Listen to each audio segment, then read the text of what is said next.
Thank you for coming back for our second season of Beyond Clean with Dave. I hope you like the new format for our show. Now, while I was at Bay Janitorial last month, I talked with Lindsay and she was very inspiring. While I was there, I talked with another lady. Now, Pilar is from Colombia, so please bear with us for this one. She's learning English, but you know what? She's also making people happy by the cleaning that she does. She is the mother of 4 daughters in 2 countries. Now, while cleaning, she's always listening to her English, so please listen to Pilar tell us about her story, about what she does and how she goes through life beyond cleaning. So folks, what I wanted you to hear was these are the people that are behind cleaning. You know, our show is called Beyond Clean with Dave. I wanted to come and introduce you today to this young lady, you know, younger than me, maybe not young by everybody's standpoint, but you know, we have life outside of just cleaning a toilet, mopping a floor, making a building look good. And what she wants to talk to you today about is what she does. Pilar Chavarro, and I am from Bogotá, Colombia.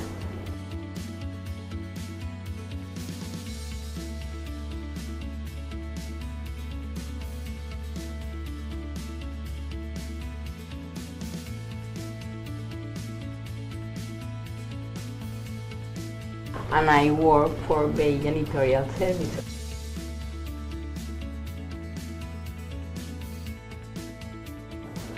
I think the perfect example for that is when I was at a family house and a girl came to me and asked, Pilar, do you like your job? Because I was cleaning. And I say, tell me something. When you come and you see your room organized, everything clean, how do you feel? She say, happy. I say, okay, that's made me happy. So I am not thinking I am cleaning bathrooms or making beds. I am making people happy. So it's more how people feel rather than what they see. Of course. Because what we see also makes us feel. Of course. And it's like when you come from work tired and you open the door and everything smells good and your house is perfectly clean and organized, you feel like relaxed, you know? You have a family.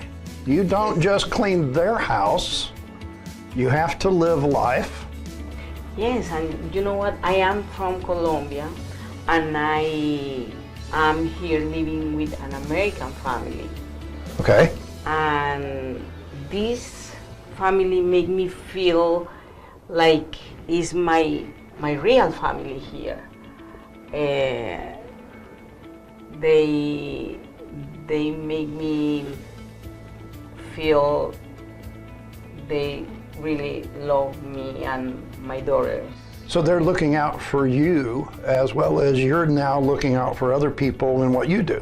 Yes, and maybe that make me act like that because when I came here and I received all this love from the people, I feel like I have to do the same. You have to give it back. Yes. Okay, so I thought I heard you say something about your daughters. Yes, I have 4 daughters, 2 in Colombia and 2 here. The oldest and the youngest are here, and the other 2 are in Colombia. That has to be tough. Yes. Can I ask why they're separated? First of all, the old one was born in Puerto Rico. Okay.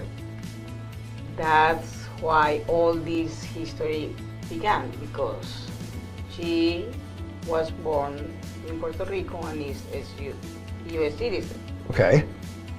But she was living in Colombia with us because after she was born, I had a second girl in Puerto Rico.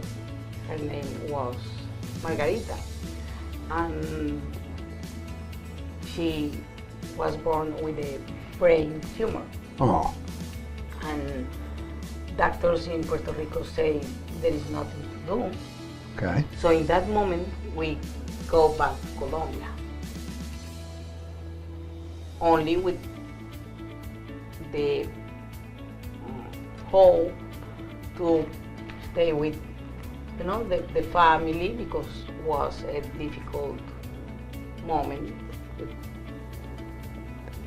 And when she died, we was thinking maybe there was no more kids. That was the end of it, you thought? Yes, but when I was 42 years, 42 years old? Years old, God sent me my youngest daughter. Okay, so now is that the last one? Yes. Okay, I just. Yes. Okay. The last one. But I see you smiling now. Yes, because after all this, when you saw your baby suffering right. with with chemotherapy, radiotherapy, and they always want a long time alone at home with the other. Right, because you were giving all your time to the youngest one in the hospital and everything. Yes. Right. So after all this came the last one, and her name is Angela. So the challenges you also have is not only dealing with everything else and learning, but you're also trying to learn the English language to communicate. Yes. The first year was like, okay, now my daughter is studying here, now I am going to stay, now I have to go to work, but I was waiting for my green card. Without green card, I don't have Social Security and I can't have driver license. Right. So I say, okay, I can find something. I buy a tricycle. And I went to work riding my tricycle. What did you do before you moved to Colombia? I mean, other than have girls. I mean, you were having girls. Okay, yes, so I mean, you did something other than having girls. Well, when I was in Puerto Rico, I studied hotel management, and then when I went to the first time I went to Puerto Rico, I studied hotel management. This is 1980. Okay. I went to Colombia and I began to work hotels in Cartagena and then in Bogota. When I was working in a hotel in Bogota, I met. That's okay. That's all right. That's all right. Doesn't bother. Who is my husband now, and we went to live in Puerto Rico because I say I know Puerto Rico, I love Puerto Rico, so I went to Puerto Rico, and that's when my two oldest daughter was born. But after Margarita problem, right, we go back to Colombia, and he began to work with contracts, civil works. Okay. My brother in Colombia has a company that makes civil works, so my husband began to work with him. After 25 years working with him, he began her own company, his own company. this company was to, we prepared the locations for the oil companies. But we made this for 2-3 years, and then the petroleum price Drop. yes. Yeah. And we lost a lot. So you weren't doing cleaning as a business or a profession before you came to Bay Janitorial. No. You were doing it at home, but that's a little bit different. Yes. So I'm listening to everything you're talking about, and something keeps hitting my head. All that you're doing is giving for others. I mean, it sounds like all you're doing is you're helping other people all the time. But it's my way to be happy, you know? When I was in Colombia, I had my company with my husband, and we worked together. Obviously, we have daughters. We always try to do the best for them. Right. But now I came here and I saw many people doing things for me, because from the first moment, this family who received me in her house,